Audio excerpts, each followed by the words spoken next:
Hello, hello everybody. I'm Jeremy, and thank you very much for joining this webinar. So, what's it all about? Well, this is a fundraising webinar. So, this is me sharing with you some experience, so you can find out how you can boost profits for your online business, but also by helping out by kindly donating to Disadvantaged Students Hardship Fund for King's University. So, quickly introductions. So, who am I? Well, I'm a part-time CFO with e-com technology and SaaS experience. I help startups to scale up and scale ups to develop and to raise funds from institutions and investors. And so what do I do? Well, I provide strategic but a lot of tactical support to founders and shareholders to make their businesses work. So let's talk a little bit about the Nest and King's University's entrepreneurship incubator. So I volunteer as a mentor to young entrepreneurs who are sponsored by the Nest, and I focus on helping them get their businesses started, and we do a lot with businesses that communicate with their customers and generate business online. So why am I doing this now? Well, COVID-19 has been, it's difficult for everybody really, but it's particularly difficult for businesses. But it's also, as we can see from the press and from news, how difficult it is for students. It's a really difficult time for them. It's not the usual experience. And while more and more businesses going online, which is partly a consequence of COVID, it seems a great opportunity for me to sort of share some experience and some do's and don'ts. And really, I've reached a stage in my life where I really want to give back. I'm fortunate I can do this. And so I thought, talking to Kingston, this would be a good opportunity where I could share some knowledge and some thoughts to people which they could use, but also encourage them as a thank you for my help to donate to the King's University Student Hardship Fund. So let's get started. So if you're developing your online business, I think it's really important that we just focus on really the core key elements. And on this webinar, I'm going to focus on what I think is really important to make your business online work. The first thing we want to talk about is really how we generate sales online, and just to keep it really simple and just so we understand what the key drivers and tools are for getting people to buy your products and services online. We'll talk a little bit about the different channels you use to generate business. So we'll talk about social media, and I'll try and just distill the differences between all the various different platforms so you can think about what works best for your customers and for your business right now. Also, let's not forget search engines, particularly Google, which is probably more than 90% of all searches are done through Google, but also hopefully in time you can get people going direct to your website. The other thing, particularly for those of you who make product and sell through wholesale and retail channels, a quick run through looking at the differences between web sales when you sell online, selling through third parties, marketplaces, but also when you're selling to wholesalers or selling to retailers who will sell your products for you.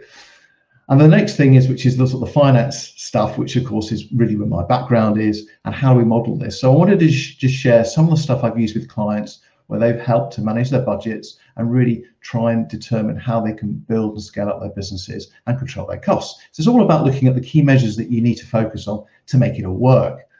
And I'm going to break it into two elements. The first one is about the costs and the steps you need to follow when you're modeling to go from spending money on advertising to generating orders, and then looking from how we convert orders to contribution, or effectively cash that you generate on each sale.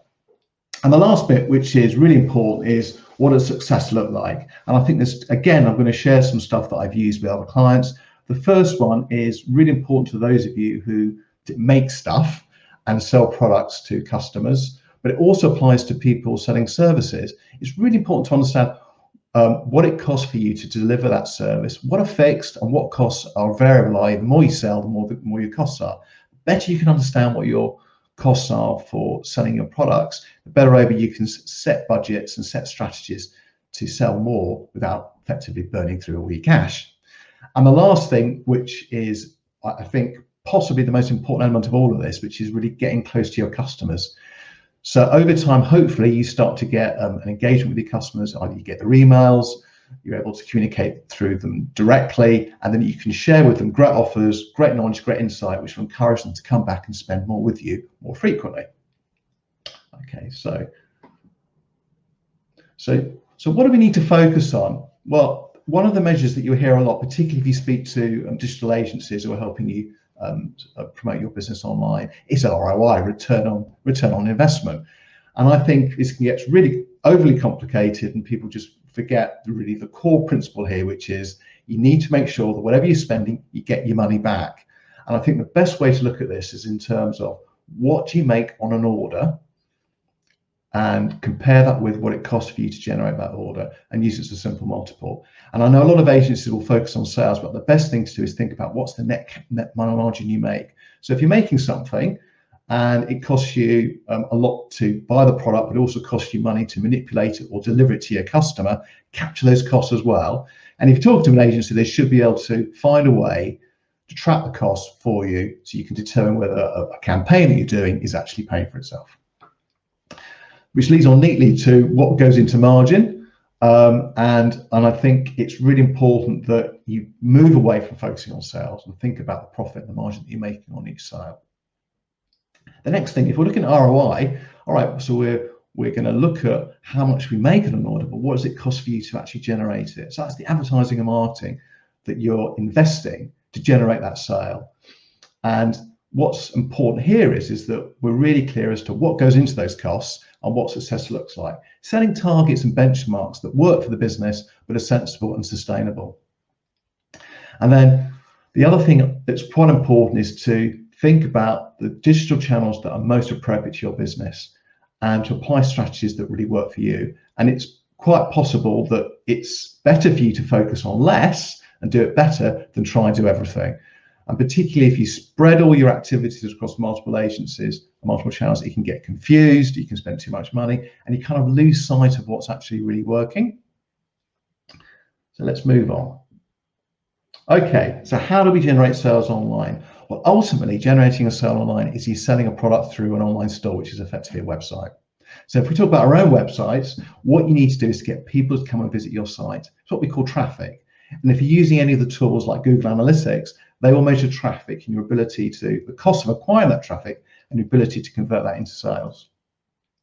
And here it's important to think about that as you start, nobody will know you're there. And particularly right now, as the whole internet gets more and more occupied by more and more new sites every day. So initially, you're going to have to find ways, the most cost-effective way for people to find you online. But over time, as people like you, they will find you directly through a search because Google will start to index you. And as more effective your site is, the more they'll like you, the better you'll be prioritized on a search. And more likely is your advertising is going to be cost effective as well. So you get paid visits onto your site by placing an ad in Google or Bing, which is another search engine. But let's focus on Google. And when you look at a page on a search, it's the people who are paying for an ad. You see little AD attached to that search that you see on your web page. And really, the way it works is it's basically the best price secures that ad. It's always on an increment. So even if you bid £25,000 and the next bid was £10, you'd only pay £10 and a penny. And the most important thing is making sure you get the most appropriate traffic to your site, people who are most likely to sell, and get as many people to convert their visit into a purchase. So when we're looking generally around e-commerce and marketing, there are really four key measures that we need to look at. We talked about traffic. How much traffic or visits do you get to your site? How much that traffic you can convert into an order, and the return on investment. How much did it cost for you to generate that order, and the economics of making sure that you're making more than it's cost you to acquire it. The next thing, which we talked about earlier, is you're knowing your customer. And there are lots of tools you can use, CRMs or contact databases, for you to capture the information from your customer in terms of their email or WhatsApp address, and then you can communicate them with great offers and campaigns going forward. And here, for a lot of businesses, what's more important is not so much that initial purchase, but it's getting the customer to keep coming back. So if you've got a product that needs constantly renewing, like cosmetics or makeup, or you've got something that people can collect, or potentially something they can add to, then what's often more important is not so much the cost of the first set, is getting them to come back. How many times you can get them to repurchase, looking at the lifetime value of that customer over a period of time. So it may be the first purchase costs you a lot of money, you don't make any money, but you know you've got every good reason, because people will like your products, they'll keep coming back, and that's how you make your business work, that repeat purchase. The next thing, which I think will help you when you speak to your agents, is the difference between search engine marketing, which you'll hear them talk about, and search engine optimization. Search engine marketing is really about buying traffic to your site. It's all about placing those ads on Facebook or Instagram or on Google and understanding how best they work through the customer journey and really focusing on the cost for that acquisition and then measuring that against the return you make based on all that spend. Search engine optimization, or SEO, is all about how effectively your site works. So it's important that your site is really clear, easy to understand, and you can do lots of Googling to find out what makes a site work. But if you're sensible, use some of the templates that are available, like on Shopify, for example, follow the basic principles of a good site. It'll help people to navigate. They'll know where to find their products. If you index your products properly, they can find them. That will help not just people spending more on their site, but more likely to purchase once they make an order, because there's always a risk that people will find a product on the site, save it, then go shopping again, and then they will buy from somebody else because they can get it cheaper, better, or for whatever reason there's a difficulty in actually purchasing through your site. So making sure the site works well, it's really easy to find the products, easy to make the purchases, and you've got great payment options like PayPal, for example, really important. So I like to sort of distill this into 3 key numbers that you need to focus on. One is the lifetime value, and that's simply what you think a customer is going to spend over a period of time. And I think if you're selling products to consumers over a 12-month period.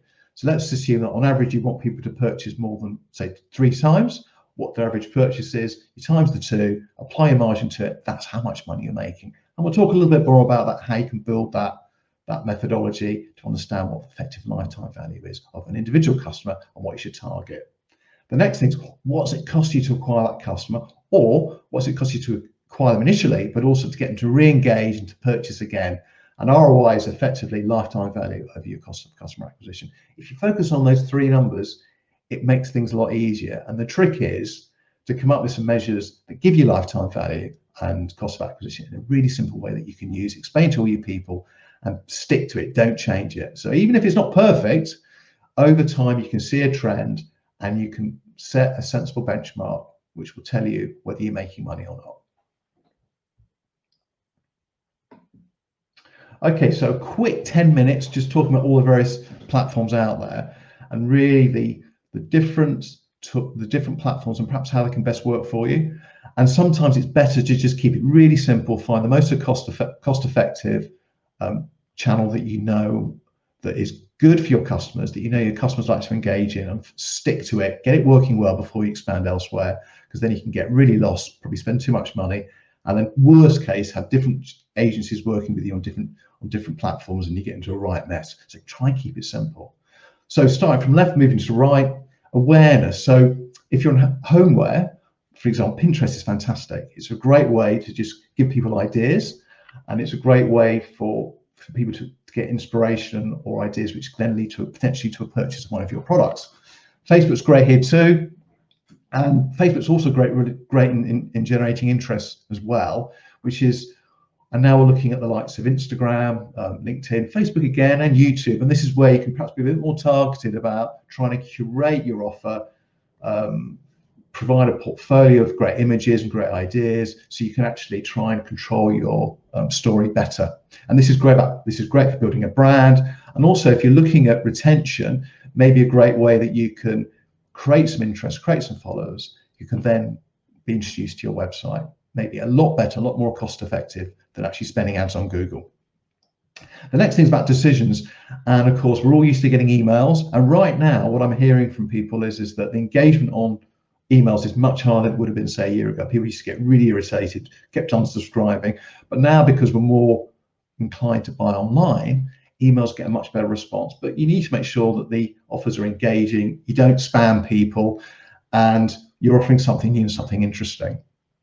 Also, WhatsApp works really well, particularly for men, and there are some tools you can use to actually contact. Once you've got a mobile number, you can contact people through WhatsApp, and I do get contacted by some brands through WhatsApp, so that's a great way. And then of course SMS as well. If you've got a mobile number, you can do that. But again, think about how you do it, because what you don't want to do is irritate people because they'll just unsubscribe, and you lose that ability to engage with the customer.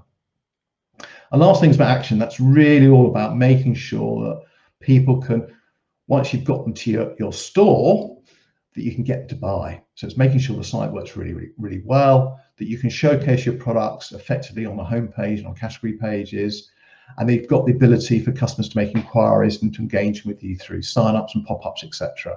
And it's really trying to make it as rewarding and engaging as possible for the types of customers that you're looking to sell to.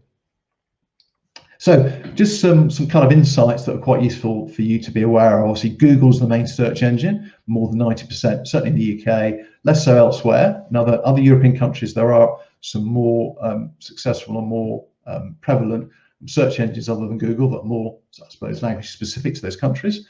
But Google now, increasing more and more of it is Google Shopping. So when you look at your web page at the top, you see this little banner of paid ads.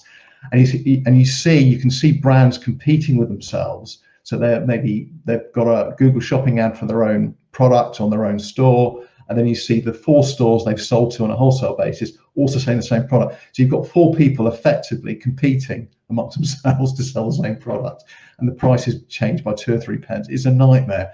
The problem with Google is it's ultimately a zero-sum game. So you need to find other ways to actually get people to your site to purchase your products or through other channels, because it's very, very expensive. And what tends to happen is that it gets more expensive over time. So which leads on neatly to how do you get customers to find you and to buy from you without spending a huge amount on Google? And really social media, that's where social media comes in. So if you can get people to follow you on social media, make it really interesting, it's worth them looking at your page, there's stuff in there that they'll find interesting, that's a great way for you to sell to your store. You can put offers up, you can put links into the store, you can get affiliates or influencers to sell as well. And if you can find ways to do that, particularly if you're selling to consumers, Instagram in particular can work very, very well for you. But it's really important you target the customers and the demographic in terms of the area quite carefully. And what happens with Facebook and Instagram, it can get very, very expensive if you're not careful. So test it first. When you see stuff working, then just expand it. Or try and do it for free, and then when you find some posts working well, then boost them with some advertising. That often works quite well. So let's not forget, if we think about social media, the reason you do it, it's not just about creating soft, fluffy branding. It's ultimately about generating traffic and interest to your website, getting people to come to your website to actually purchase. So if it's brand building, you want to call it, ultimately, the ultimate goal is to get traffic to your site. Don't lose sight of that. And then, of course, what you want to do is you want to find ways to optimize or maximize the number of people who sign up to get updates and information from you. So this is a great way that you can target them for campaigns, for marketing ideas, new products for sale, etc. And if we go back to the lifetime concept before, is you will probably find over time that there is a small group of people who love your business and keep coming back for more. So help them find ways that they can enjoy your products more by spending more with you. So I think this leads on neatly to focus at the beginning. So at the beginning, what are you trying to do? Are you just trying to generate sales, or are you trying to generate customers? Because if you're a business that really relies on just throughput and you're very, very efficient, very effective, and perhaps there isn't much of a renewal cycle, for example, beds is a good example. How many times do people buy a bed? Then really what you're focusing on initially is generating sales. But if you're a business that sells products that are perhaps are at a low value, but will need replacing, then what you want to do is build a relationship with customers. So fashion, for example, if you want people to keep coming back, or if it's cosmetics or beauty, obviously your focus is not so much on generating that initial sale, but it's on getting the customer to keep coming back. And that will determine how much money you spend. So if you're selling a bed, obviously you're focusing on making sure the cost of acquiring that sale makes sense. But if you're selling, say, fashion or beauty, naturally you'll find that you'll have to spend more, but if you can get customers to come back, you can make it work. Okay, so a quick run through looking at the 3 core ways of selling product. Again, this is consumer focused, but it gives you an idea. It can also apply to a service business selling a technology platform, because there are resellers, so the same principles apply. So I'm using here, I suppose, a generic margin that you would use for perhaps apparel or beauty or cosmetics, which is that they would look to target online or retail 70 to 80% margin. That's at full selling price before we discount. Wholesale, you'll be looking at a 38% product margin. But remember that the retailer who's buying from you at a wholesale price, they are then responsible for selling that product. And what you can be careful here is that if there's no control over RRP, or they're able to discount, you need to be careful that you're aware as to when they're going to discount their products, so it doesn't screw you when you do your own campaign. So there's always a risk here. But of course, the great thing about wholesale is it's a great way to raise brand awareness for your business. And if you're just starting out, sometimes actually, however hard you try online, it is expensive to get started. You might need a wholesale channel just to raise awareness so people can see your products in store or online through another website.